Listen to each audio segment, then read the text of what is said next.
Today we're looking at the Audient iD48, why it might just be the perfect partner for Ableton Push 3, since the Push 3 Standalone now has its USB audio capability in the latest software update. First reason the iD48 works so well with Push 3 is expansion. It gives you 8 high quality analog inputs, and you can then add up to 16 more channels through ADAT for a total of 24 inputs going into Push 3 over just one USB cable.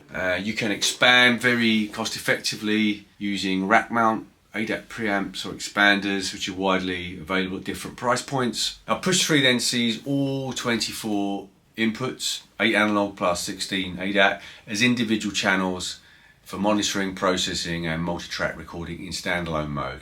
So for a doorless hub, it's incredibly flexible. The second big reason the iD48 stands out is the hardware inserts. Every analog input has its own insert point accessed via these D-sub connectors. Extremely rare for any USB interface.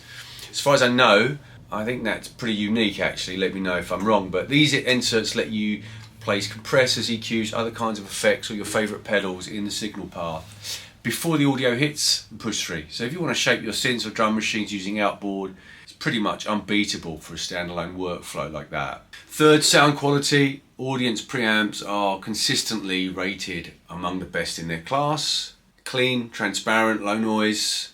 Independent reviewers like Julian Krause recently rated the interface right up there with the top performers. And next, PC-free operation.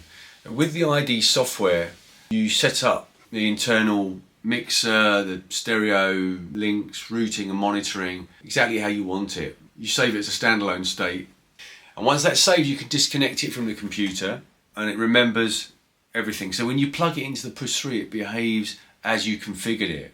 Now there are solid alternatives worth mentioning if you're considering an audio interface for working with your Push. The SSL18 has fantastic sound quality, more physical controls than the iD48, great display, and it's also got MIDI in out, which is one thing the Audient lacks, but it only has one pair of send return inserts, so potentially more limiting. The Volt 876 from Universal Audio has got some interesting features like onboard compression, but no inserts, so integrating pedals or rack gear into the recording chain isn't as easy as it is with the Audient. Both those options also have combi jacks on the front, so you can easily plug in a mic. The Audient only has these instrument line inputs.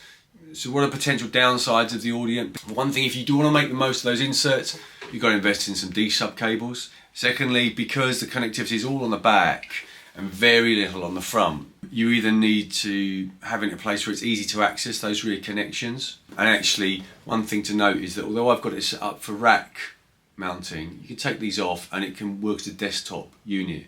So that, with the Push sat on top, is potentially a nice configuration. On that point, basically, patch bay or easy access to the back for connections. And to sum up, you've got huge expansion capability, you've got unique feature of inserts on every channel for integrating outboard, great sounding preamps and computer-free operation. I think that makes it really a powerful option for working with the Push 3 Standalone, and this is especially good if you want to run it as a doorless hub with real outboard gear. Let me know if you've been using an alternative interface, the SSL18 or the Volt that I mentioned. Please let me know your experience in the comments. Thanks for watching. See you in the next one. Cheers.